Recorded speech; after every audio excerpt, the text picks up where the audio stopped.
Assalamualaikum warahmatullahi wabarakatuh. Halo teman-temannya, ya apa kabar Rere? Sehat-sehat kan? Pada pertemuan kali ini Ibu akan bahas materi yang sangat menarik loh, yaitu tentang titik, jarak, dan bidang pada dimensi 3. Tahukah kalian tentang bangun ruang pada dimensi 3? Betul sekali, ada balok, ada kubus, ada prisma, ada limas, dan lain-lain. Semuanya menggunakan dan terbentuk dari titik, jarak, dan bidang. Pemahaman tentang materi titik, jarak, dan bidang ini sangat diperlukan. Hal ini dikarenakan setiap soal-soal yang berkaitan dengan dimensi 3 selalu merupakan variasi dari titik, jarak, dan bidang. Oleh karena itu, kita pada pertemuan ini akan membahas tuntas tentang konsep tentang titik, jarak, dan bidang. Sehingga pada pertemuan ini Ibu akan membahas secara detail tentang kedudukan antara titik, garis, bidang dalam dimensi 3. Lalu yang berikutnya tentang proyeksi. Let's check this out. NANI?! お前はもう死んでいる。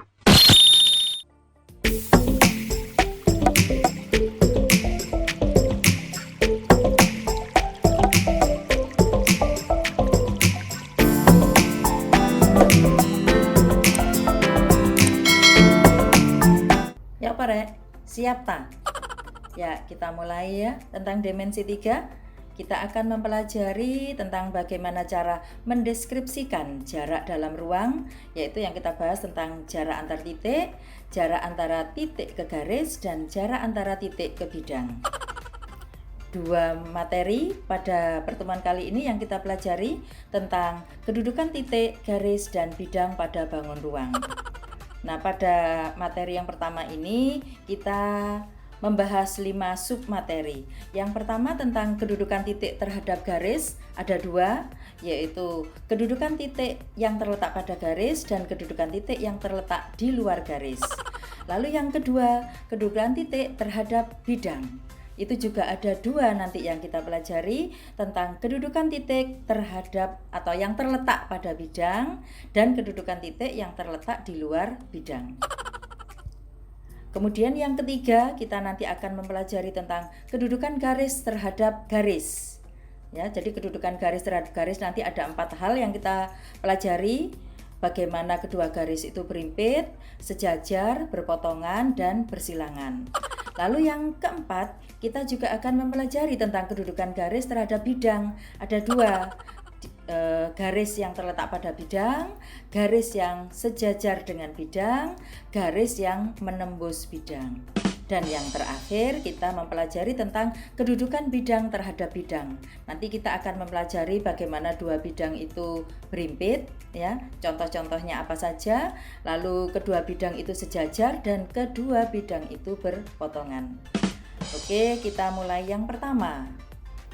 Kedudukan titik terhadap garis. Kedudukan titik terhadap garis tadi sudah Ibu sampaikan, ada 2 yang kita pelajari, yaitu kedudukan titik yang terletak pada garis. Perhatikan gambar kubus ini ya. Pada garis GH, pada garis GH, saya gambarkan lagi di sini garis GH. Itu di situ terletak 2 buah titik kan ya, H dan G. Maka bisa kita sebut bahwa titik H itu terletak pada garis HG atau GH. Kemudian demikian juga dengan titik G. G juga terletak pada garis GH. Lalu kita masih membahas satu titik yang sama, yaitu titik H. H itu selain terletak pada garis GH, maka H juga terletak pada garis HE. H juga terletak pada garis HD. H juga terletak pada garis HG. Lalu untuk kedudukan yang kedua, titik yang terletak di luar garis, berarti garisnya yang selain 3 yang sudah kita sebut tadi. Jadi H itu terletak di luar garis AB, H itu terletak di luar garis BC, dan seterusnya. Ada berapa ini? 1, 2, 3, 4, 5, 6, 7, 8, 9. Ada 9 garis ya. Berikutnya kita membahas yang kedua tentang kedudukan titik terhadap bidang. Ada 2 juga yang kita pelajari di sini, yaitu kedudukan titik pada bidang dan kedudukan titik di luar bidang. Nah, sekarang kita ambil contoh yang bidang ABCD. Bidang ABCD adalah sisi yang terletak di bawah kubus. Saya gambarkan di sini. Bidang ABCD. Saya beri nama ABCD. Jangan lupa kalau memberi nama harus urut ya. Urut dari kiri ke kanan, kiri ke bawah ya. Jadi titik A itu jelas terletak pada bidang ABCD. Titik B juga terletak pada bidang ABCD. Titik C juga terletak pada bidang ABCD. Begitu pula titik D terletak pada bidang ABCD. Mana sih yang letaknya di luar bidang ABCD? Tentu saja yang titik-titik terletak di sisi atas. Sisi atas itu tidak lain adalah EFGH. Maka titik E itu berada di luar bidang ABCD. Begitu pula titik F juga berada di luar bidang ABCD. Dan titik G dan H juga terletak di luar bidang ABCD. Berikutnya yang ketiga, kita pelajari tentang kedudukan garis terhadap garis. Kita lihat dulu yang pertama, garis AE dan EA. Ini garis AE dan EA. Titik-titik yang terletak pada garis EA dengan titik-titik yang terletak pada garis EA atau AE itu kan sama. Maka dikatakan bahwa garis AE berimpit dengan garis EA. Begitu pula garis EF dikatakan berimpit dengan garis FE. Itulah yang dikatakan dengan berimpit. Bagaimana dengan garis-garis yang letaknya sejajar, kedudukannya sejajar?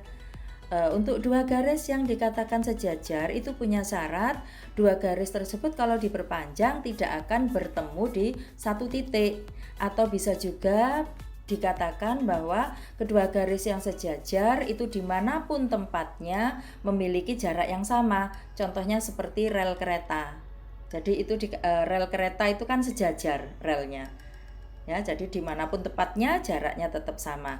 Nah, pada kubus ABCD EFGH ini garis-garis yang sejajar adalah AB sejajar DC, sejajar GH, juga sejajar FE atau EF. Kemudian yang sisi tegak atau rusuk tegak, AE sejajar BF, sejajar CG, sejajar DH. Dan masih ada sepasang lagi yang sejajar. Coba nanti difikirkan ya, dijawab sambil dijawab sendiri. Kemudian berikutnya garis-garis yang berpotongan. Garis-garis yang berpotongan ini ciri-cirinya 2 garis itu akan bertemu di satu titik. Contohnya garis EA dengan EF akan bertemu di satu titik, yaitu titik E. Maka dikatakan EA dan EF itu saling berpotongan. Begitu pula garis EH dan garis EA itu bertemu di satu titik, yaitu E. Maka dikatakan EH dan EA saling berpotongan. Beda halnya dengan EA dengan EH dengan AB. EH dengan AB itu dikatakan saling bersilangan. Kemudian FB dengan DC juga dikatakan saling bersilangan. Nah, kita lanjut dengan kedudukan yang keempat, yaitu kedudukan garis terhadap bidang. Ini ada garis yang terletak pada bidang, ada garis yang sejajar dengan bidang, dan garis yang menembus bidang. Nah, untuk garis yang terletak pada bidang, itu jelas garisnya merupakan rusuk-rusuk dari bidang tersebut. Contohnya, ini sisi alas ABCD. Sisi alas ABCD ini kan mempunyai rusuk 4 buah, yaitu AB, kemudian BC, kemudian CD dan DA. Maka keempat garis ini terletak pada bidang ABCD. Coba cari lagi yang garis yang kedudukannya terletak pada bidang. Cari sendiri ya, biar kreativitasnya terlihat ya. Kemudian saya lanjut dengan garis yang sejajar dengan bidang. Garis yang sejajar dengan bidang itu misalnya garis EF ini saya gambar, saya lingkari. Garis EF itu sejajar dengan CDHG ya, sejajar dengan CDHG karena garis EF itu sejajar dengan salah satu rusuknya ya, jadi dikatakan EF itu sejajar dengan HG. Lalu yang jenis yang ketiga yaitu garis yang menembus bidang, artinya garis HG menembus bidang BCGF itu berupa titik, artinya garis tersebut dengan bidang yang diketahui itu berpotongan di satu titik ya. Jadi HG saya gambarkan ini ya, HG dengan bidang BCGF ya, itu berpotongan di titik G, maka ini dikatakan HG menembus bidang BCGF ya, sama seperti contoh yang berikutnya ya. Kemudian yang terakhir kita bahas tentang kedudukan bidang terhadap bidang. Ada yang berimpit, ada yang sejajar, ada yang berpotongan. Untuk bidang-bidang yang berimpit tentu saja bidangnya sama, hanya urutan abjadnya saja yang dibedakan. Contohnya bidang ABCD itu berimpit dengan bidang, misalnya kita menyebut dengan bidang BCDA. Itu dikatakan berimpit, hanya menyebutkan urutan titik sudutnya saja yang berbeda. Kemudian untuk bidang yang sejajar contohnya bidang bawah dengan bidang atas. Artinya bidang bawah itu ABCD, bidang yang atas itu EFGH, maka kedua bidang ini dikatakan sejajar. Sama seperti bidang yang sebelah kiri dengan sebelah kanan atau yang depan dengan belakang, itu dikatakan dengan sejajar kedua bidang tersebut ya. Kemudian yang berpotongan, kedua bidang kalau berpotongan maka perpotongannya akan berupa garis. Saya ambil contoh misalnya bidang yang bawah dengan bidang yang sebelah kanan. Bidang yang bawah itu namanya ABCD, yang sebelah kanan namanya BCGF, maka akan berpotongan di sini di BC. Ya, bidang bawah dengan bidang sebelah kanan berpotongan di garis BC. Jadi perpotongan bidang dengan bidang berupa garis. Sampai di sini siapa yang belum jelas? Kalau belum jelas tonton sekali lagi biar lebih jelas, tonton 2-3 kali ya. Kalau nggak jelas baru nanti ada diskusi lagi. Kalau sudah jelas kerjakan latihan soal ini ya. Latihan soalnya ada 2 nomor ya, nomor 1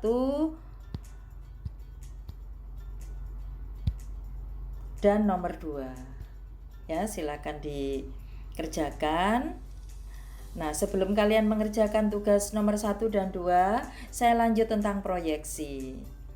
Proyeksi yang kita pelajari nanti ada 2. Proyeksi titik pada bidang itu berupa titik, lalu proyeksi garis pada bidang. Bisa berupa titik, bisa berupa garis ya. Kita lihat contoh berikut ini. Ibu punya kubus ABCDEFGH. Kalau ditanyakan tentang proyeksi titik E pada bidang ABCD, maka kita lihat titik E berada di sini, ABCD-nya itu di bawah. Maka untuk mencari proyeksi titik E, maka kita cari tempat yang tegak lurus dengan bidang ABCD. Yang tegak lurus yaitu yang ini, tegak lurus. maka proyeksinya itu di titik A. Jadi proyeksinya bukan di titik B karena nanti EBA tidak membentuk sudut siku-siku. Jadi yang merupakan proyeksi itu yang membentuk sudut siku-siku jika dihubungkan garis. Contoh yang berikutnya, proyeksi titik D pada bidang BCGF ini, BCGF. Berarti yang tegak lurus yang ini, tegak lurus. Berarti proyeksi titik D terhadap bidang BCGF jatuh pada titik C. Ya. Kita lanjut. Nah, sekarang proyeksi garis terhadap bidang. Proyeksi garis terhadap bidang tadi sudah Ibu sampaikan, bisa berbentuk titik, bisa berbentuk garis. Nah, untuk memproyeksikan garis EF, maka caranya kita proyeksikan satu persatu titik-titik yang terletak pada garis EF. Tentu saja untuk mempermudah yang kita proyeksikan adalah titik E dan titik F, ya. Maka kita lihat ini bangun ABCD. Titik E-nya berada di sini, maka proyeksi titik E terhadap bidang ABCD adalah titik A. Kenapa? Karena EA dan AB tegak lurus. Karena EA dan AB tegak lurus, ya. Kemudian kita proyeksikan titik F. Titik F ini yang tegak lurus dengan ABCD di sini. Maka proyeksinya titik F terhadap bidang ABCD adalah titik B. Sehingga kalau ditanyakan proyeksi garis EF pada bidang ABCD adalah garis AB, ya, berbentuk garis, ya. Untuk contoh berikutnya tentukan proyeksi garis AB pada bidang BCGF. Saya lingkari bidang BCGF-nya. Yang akan diproyeksikan adalah garis AB. Nah, maka yang kita proyeksikan adalah titik A dulu. Titik A ini kalau diproyeksikan terhadap bidang BCGF, maka proyeksinya jatuh pada titik B karena di sini tegak lurus AB dan BF, ya. Kemudian titik B proyeksinya di mana? Tentu saja di titik B itu sendiri. Sehingga proyeksinya A itu di titik B, proyeksinya B di titik B, maka hasil proyeksi dari garis AB terhadap bidang BCGF harusnya kan garis BB. Karena garis BB itu titiknya sama, maka bisa disebut dengan titik B. Garis BB itu adalah garis yang menghubungkan titik B ke titik B. Karena titik B-nya sama, maka disebut dengan titik B.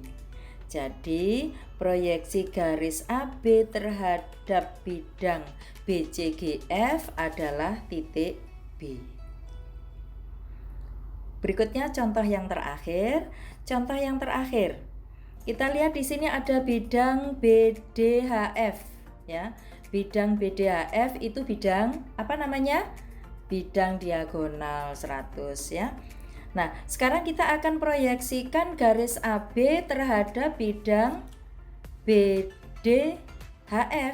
Maka caranya kita proyeksikan satu per satu. Jadi titik A proyeksinya terhadap bidang BDGF, maka kita tarik garis tegak lurus ke sini.